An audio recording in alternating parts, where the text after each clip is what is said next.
What's going on, fellow freelancers? Coming at you today with a quick informational video. Today we're going to be talking about the teaser for the potential live-action trailer, the devs' take on the story and live service, the pilot level unlocks, and the breakdown of when exactly you can play the game. Stay tuned. Okay, so as we all know, this is circulating now. It's from Neil Blomkamp.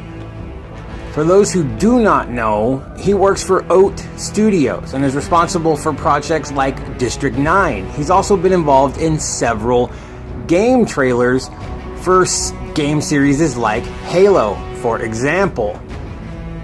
So if you go over to Oat Studios' YouTube page, you will see this. Conviction, an Anthem story from Neil Blomkamp. And if you read the bottom, it actually says Oat Studios and BioWare comes a live-action story of survival set in the world of Anthem decades before the events of the game. Now, it says live-action story, which implies it's not just a trailer. It might actually be a mini-movie. Who knows? But that sounds pretty cool, and as you can see right in the screen, it premieres on February 15th. Very, very excited for that. Since there appears to be some confusion surrounding the when can I play this game, this graph was made.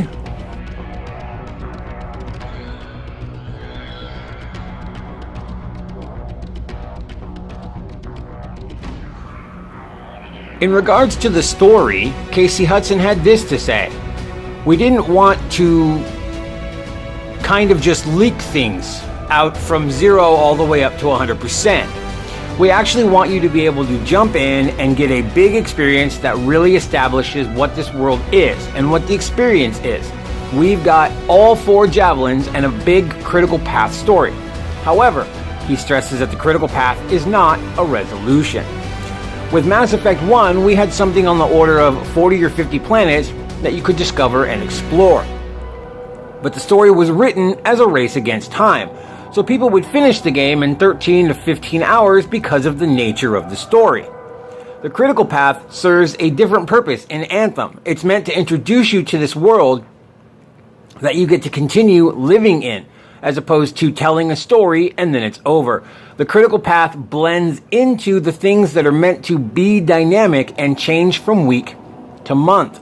So it removes some of the pressure and finality of an ending.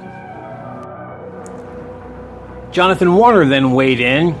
With Anthem, we've made a bunch of guesses on what we think the community is going to enjoy.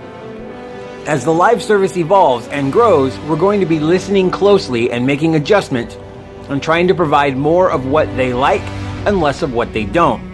And if there's new ideas, things that are big enough that they require a second iteration, it'll be like, okay, here's Anthem 2, everybody. Then that's something we would consider doing. I guess we'll see how the thing unfolds. So basically, the idea of making an Anthem 2 is not off the table. It's just, let's see how part 1 does, how far they can take it, how long it lasts to the point where it becomes dated, graphically or mechanically. The engine might get a vast improvement 3-4 years from now, and they might have to do a sequel. It just depends. And look at a lot of games that have been around for 10 plus years. They're extremely outdated and have lost mass popularity due to it. Instead of just making a sequel, they keep dragging some of these games along, and it's pretty sad. So I hope Anthem stays alive for as long as it is strong, and then when and if the need arises to either kill it or make a sequel, spin-off, whatever the case is, I hope BioWare goes that path, because I'd hate to see the game just wither and die like some of these other games out there. Alright, so this brings us to the pilot level rewards. There's been a lot of speculation about this. The actual level needed to unlock new javelins has bounced around multiple times with all the various iterations of the game and changes, etc. Here we have the set one, at least for launch.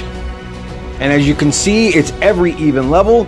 So you will unlock your first javelin at level 2, which is going to be immediately following the tutorial, where you get to choose which of the 4 javelins you want to start the game using. You then get to unlock your second weapon at level 4, component slot at level 6, consumable slot at level 8, support slot at 10, which is interesting. I didn't know you couldn't use your support ability until level 10, since of course you had it in the demo because you were already level 10. So that's going to be interesting.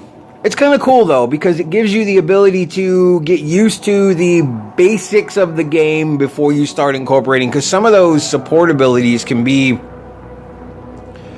advanced depending on which one you're using. Okay, so then at 12, you will get your second javelin. Now keep in mind that the 4 javelins can be unlocked in any order you want, but can only be unlocked at each of the 4 thresholds. So choose wisely based on the javelins you think you may like more than others. Then at 14, you have a minor component slot, a major component slot at 16, a consumable slot at 18, your third javelin at level 20, a basic component slot at 22, a minor component slot at 24, a consumable slot at 26, your final javelin at 28, and then of course at 30 you have your major component slot and your Grandmaster difficulty levels, which, as you probably already know by now, that there's 3: Grandmaster 1, Grandmaster 2, and Grandmaster 3, which will make the game progressively harder. Instead of being based upon your level like the original ones are, the Grandmaster levels are based upon your gear score, recommended for rare, Grandmaster, Masterwork, and Legendary. So Grandmaster 1 is recommended for rare javelins, Grandmaster 2 is recommended for Masterwork javelins, and Grandmaster 3 is recommended for Legendary javelins. And of course, your rewards get higher, but the difficulty also does as well. So bear that in mind. Probably not something you're going to be able to do right out the gate at level 30. Alright, and that's it for that. Like and share, subscribe, hit that bell if you're interested in my videos and want to see when I post new content. You should definitely check out my other content, including some music videos that I've posted for Anthem and also for the Division 2, if that's your thing. If you guys have anything you would like me to specifically cover, please let me know in the comments below. If you have any questions or opinions, or you'd like to discuss the game, put that in the comments below as well. I'm always up for that kind of thing. Thank you for watching, and I will see you next time.